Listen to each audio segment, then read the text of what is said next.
शांति। आज 20 मई 2022 के बाबा के अनमोल मधुर महावाक्य सुनेंगे। और आज की मुरली में बाबा ने समय का महत्व बताया है।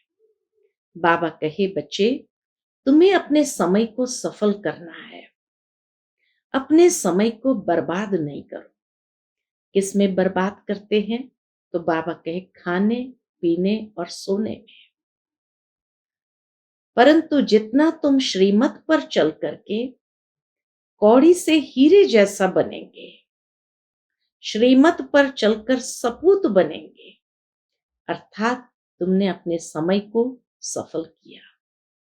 बाबा कहे, जब तुम समय को बर्बाद करते हो तो बहुत डिससर्विस हो जाती है। इसलिए बच्चे, तुम्हें डिससर्विस नहीं करना है। कम से कम बाप के खातिर समय को सफल करते हुए 8 घंटा, 8 घंटा नहीं तो 4 घंटा बाबा की याद में जरूर बिताना है। सुनते हैं बाबा के मधुर महावाक्य। ओम शांति। मीठे बच्चे, अपने इस जीवन को कौड़ी से हीरे जैसा बनाना है तो समय को सफल करो, अवगुणों को निकालो। खाने पीने सोने में समय बर्बाद मत करो। आज के मुरली से प्रश्न है, मनुष्य ने किस एक शब्द से सबको भगवान का रूप समझ लिया है? मनुष्य ने बाबा का ऐसा कौन सा शब्द है जिस कारण भगवान का रूप सबको समझ लिया है? उत्तर, बाबा कहते, इस समय मैं बहुरूपी हूं। ऐसे नहीं, यहां जब मुरली चलाता हूं तो परमधाम खाली हो जाता है। मुझे तो इस समय बहुत काम करने पड़ते हैं, बहुत सर्विस चलती है। बच्चों को, भक्तों को साक्षात्कार कराना पड़ता है। इस समय मैं बहुरूपी हूं।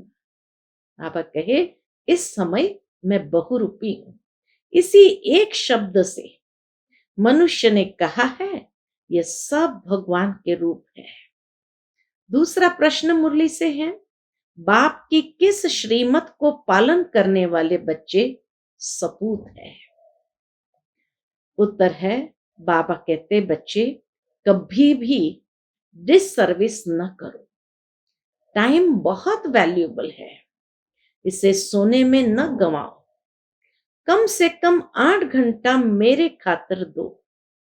ये श्रीमत पालन करने वाले सपूत बच्चे हैं, जो 8 घंटा अपना सफल करते हैं।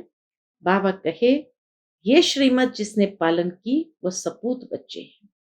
आज की मुरली से पहले गीत बजा है, तूने रात गंवाई सोकर, दिवस गंवाया खाकर। ओम शांति। बच्चों को बाप समझा रहे हैं। बच्चे जानते हैं, हम सब बच्चे हैं बाप के। हमारे शरीर का बाप तो है ही शारीरिक, लेकिन आत्मा जो अशरीरी है उसका बाप भी अशरीरी है। बाप ने समझाया है, बेहद के बाप से बेहद सुख सुख का वर्षा मिलता है। अभी शुरू होता है जो त्रेता अंत तक चलता है। बेहद बाप से बेहद सुख का वर्षा मिलता है। अभी संगम युग से शुरू होता है, जो बाबा कहे त्रेता अंत तक चलता है। तुम अभी पुरुषार्थ कर रहे हो, भविष्य 21 जन्मों की प्रारब्ध के लिए। फिर बाद में हद का शुरू होता है, हद का प्रारब्ध शुरू होता है, बेहद का पूरा हो जाता है। यह गुह्य बातें है ना, जानते हैं आधा कल्प हम हद के बाप से वर्षा लेते और बेहद के बाप को याद करते आए हैं। आत्मा के संबंध में सभी ब्रदर्स है। वह है बाप, कहते भी है हम आत्माएं भाई भाई है। फिर जब मनुष्य सृष्टि की रचना रची जाती है तो भाई बहन हो जाते हैं। यह नई रचना है ना, पीछे फिर परिवार बढ़ता है। काका, चाचा, मामा सब पीछे होते हैं। इस समय बाप रचना रच रहे हैं, बच्चे और बच्चियां हैं। दूसरा कोई संबंध नहीं है। अब तुम जीते जी भाई बहन बन जाते हो। दूसरे कोई संबंध से ताल्लुक नहीं है। दूसरा कोई संबंध से मतलब नहीं है। अभी तुमको नया जन्म मिल गया है। जानते हो, हम अभी ईश्वरीय संतान हैं। शिववंशी ब्रह्मा कुमार कुमारियां हैं। ब्रह्मा कुमार कुमारियों का और कोई संबंध नहीं। इस समय सारी दुनिया पतित है। इनको पावन बनाना पड़े। कहते हैं बाबा हम आपके हैं। बाप कहते बच्चे भविष्य के लिए पुरुषार्थ करके अपना जीवन हीरे जैसा बनाना है। सारा दिन सिर्फ खाना पीना, रात को सोना और बाप को याद न करना, इससे कोई हीरे जैसा जन्म नहीं मिलेगा। बाप कहते हैं शरीर निर्वाह अर्थ कर्म करते, गृहस्थ व्यवहार में रहते कमल फूल समान बनना है। समझते हैं हम कौड़ी से हीरे जैसा अर्थात मनुष्य से देवता बन रहे हैं। मनुष्य में तो बहुत अवगुण है। मनुष्य में तो बहुत अवगुण है। देवताओं में गुण होते हैं। तब तो मनुष्य देवताओं के आगे जाकर अपने अवगुण बताते हैं ना। आप सर्वगुण संपन्न, हम पापी नीच है। अब बाप कहते हैं अपने से आसुरी गुणों को निकाल ईश्वरीय दैवी गुण धारण करते हैं। बाप तो है निराकार, मनुष्य सृष्टि का बीज रूप। वह सत है, चैतन्य है, ज्ञान का सागर है। यह ज्ञान तो बुद्धि में बैठा हुआ है ना। यह है नया ज्ञान। कोई वेद शास्त्रों में यह ज्ञान नहीं है। अभी जो तुम सुनते हो वह फिर प्राय लोप हो जाएगा। अभी तुम जानते हो हम आसुरी गुण वाले मनुष्य से क्या बनते हैं, दैवी गुण धारण कर बाप द्वारा देवता बन रहे हैं। पापों का बोझा जो सिर पर है वह बाप की याद से हम भस्म करते हैं। भक्ति मार्ग में तो यही सुनाते आए हैं कि पानी में स्नान करने से पाप भस्म हो जाएंगे, परंतु पानी से तो पावन बन नहीं सकते। अगर ऐसा होता, क्या कहते बाबा, अगर ऐसा होता कि पानी में स्नान करने से पावन बन जाते तो फिर पतित पावन बाप को क्यों याद करते। कुछ भी समझते नहीं है। समझदार और बेसमझ, यह भी एक नाटक बना हुआ है। अभी तुम कितने समझदार बन रहे हो। सारे सृष्टि चक्र को जानते हो। हिस्ट्री ज्योग्राफी को जानना यह भी समझ है ना। अगर नहीं जानते हैं तो उनको बेसमझ कहेंगे ना।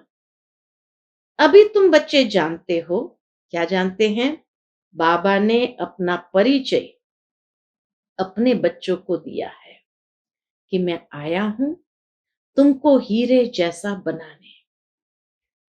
ऐसे नहीं यहां से सुनकर गए, खाया पिया, जैसे आगे चलते थे। वह तो कौड़ी जैसी लाइफ थी। बाबा कहे वो तो जैसे कौड़ी जैसी लाइफ थी। देवताओं की हीरे जैसी लाइफ है। वह तो स्वर्ग में सुख भोगते हैं। चित्र भी है ना। आगे तुम नहीं जानते थे कि हम ही सुखी थे, हम दुखी हुए। हमने 84 जन्म कैसे लिए, ये नहीं जानते थे। अब मैं बताता हूं। बाबा कहे अब मैं बताता हूं। अभी तुम औरों को भी समझाने लायक बने हो। बाप समझदार बनाते हैं तो फिर औरों को समझाने देनी चाहिए। ऐसे नहीं घर में जाने से फिर वही पुरानी चाल हो जाए। शिक्षा पाकर फिर औरों को शिक्षा दो। बाप का परिचय देने जाना पड़ता है। बेहद का बाप तो सबका एक ही है। सभी धर्म वाले उनको ही पुकारते हैं, हे परम पिता परमात्मा व हे प्रभु। ऐसे कोई नहीं होगा जो परमात्मा को याद नहीं करता होगा। सभी धर्म वालों का बाप एक ही है। एक को सभी याद करते हैं। बाप से वर्षा पाने के सभी हकदार हैं। वर्षे पर भी समझाना पड़े। बाबा का वर्षा क्या है, बाबा के उस पर भी समझाना पड़े। बाप कौन सा वर्षा देते हैं? मुक्ति और जीवन मुक्ति। यहाँ तो सब जीवन बंद है। बाप आकर सबको रावण के बंधन से छुड़ाते हैं। इस समय कोई भी जीवन मुक्त है नहीं। क्यों? क्योंकि रावण राज्य है, देह अभिमानी है। देवताएं देही अभिमानी होने से जानते हैं हम आत्मा एक शरीर छोड़ दूसरा लेते हैं। आत्मा का ज्ञान सिर्फ इतना है देवताओं में कि बस अब ये पुराना शरीर छोड़ मुझ आत्मा को नया चोला धारण करना है। सिर्फ परमात्मा को नहीं जानते हैं। परमात्मा को जाने तो फिर सारे सृष्टि चक्र को जान जाए। त्रिकालदर्शी सिर्फ तुम ही हो। ब्राह्मणों को ही बाप बैठ त्रिकालदर्शी बनाते हैं।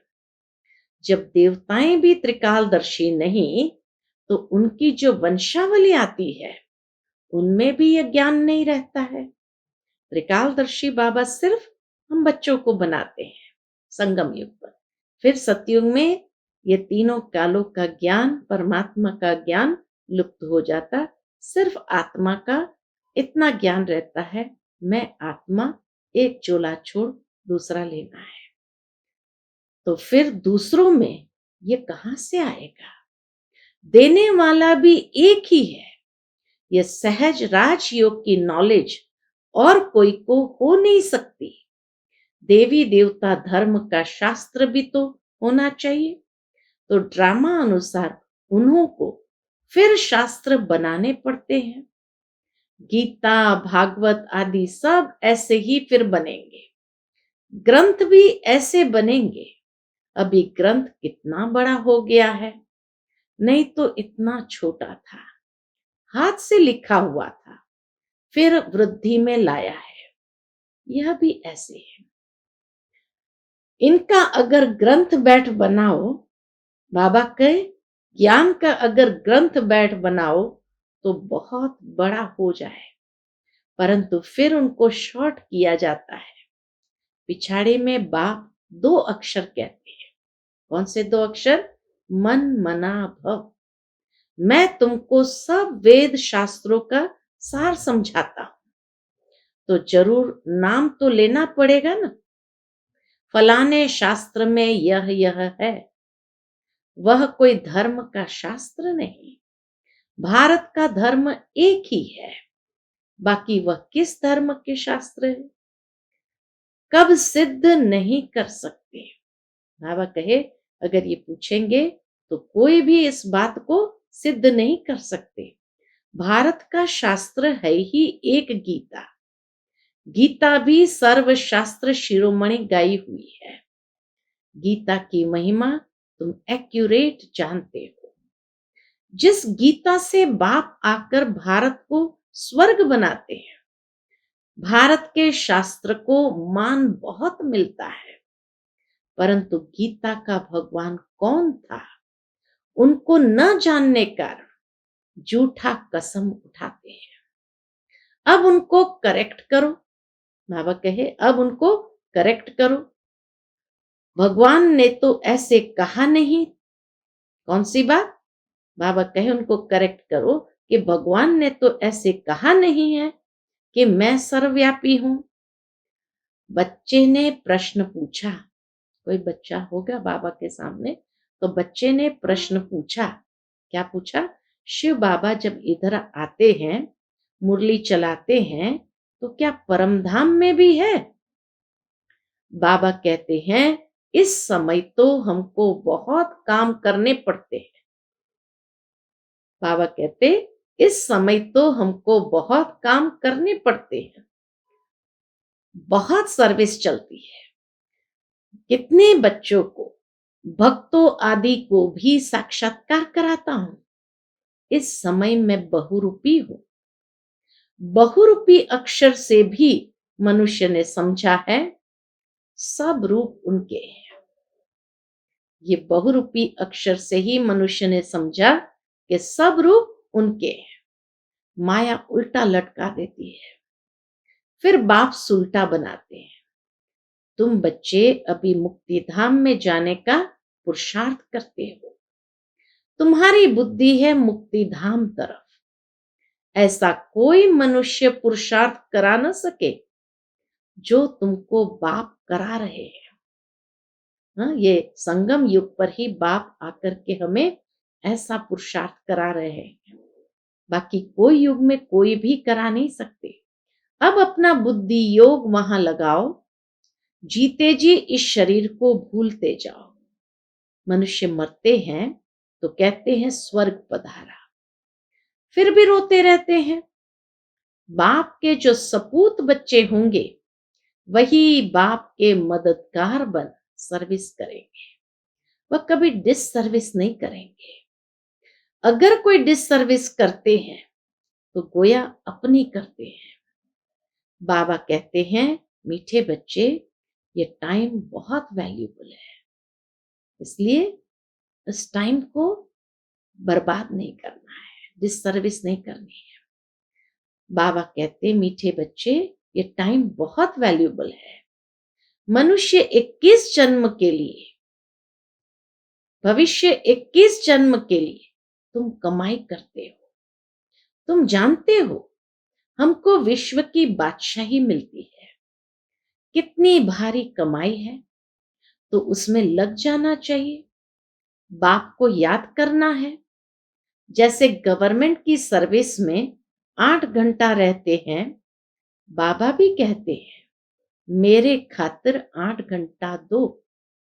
रात को सोकर अपना समय बर्बाद मत करो। दिन रात कमाई करनी है।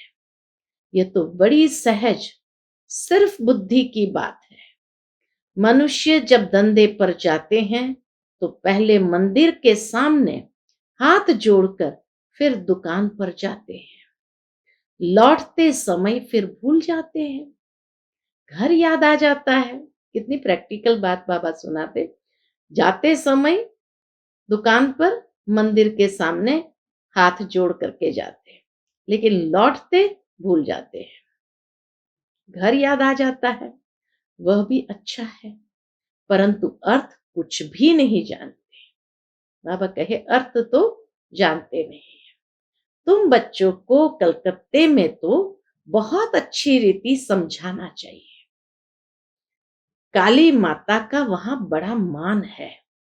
बंगाली लोगों की रस्म रिवाज अपनी होती है। ब्राह्मणों को मछली जरूर खिलाते हैं। बड़े आदमी अपने तालाब बनाए, फिर उसमें मछलियां पालते हैं, तो ब्राह्मणों को भी वह खिलाएंगे। अभी तुम पक्के वैष्णव बनते हो।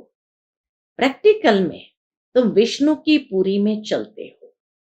ऐसे नहीं कि वहां 4 भुजा वाले मनुष्य होंगे। लक्ष्मी नारायण को विष्णु कहा जाता है। लक्ष्मी नारायण इकट्ठा विष्णु कहा जाता है। 2 भुजा उनकी, 2 उनकी। तुम महालक्ष्मी की पूजा करते हो, वास्तव में विष्णु की करते हो। दोनों है ना, परंतु इस समय महिमा माताओं की है, इसलिए महालक्ष्मी की भी बहुत पूजा होती है। जगत अम्बा का गायन है, लक्ष्मी का भी नाम गाया हुआ है। बाप आकर माताओं द्वारा सबको सदगति देते हैं। जगत अम्बा वही फिर राज राजेश्वरी बनती है। माँ की पूजा होती है।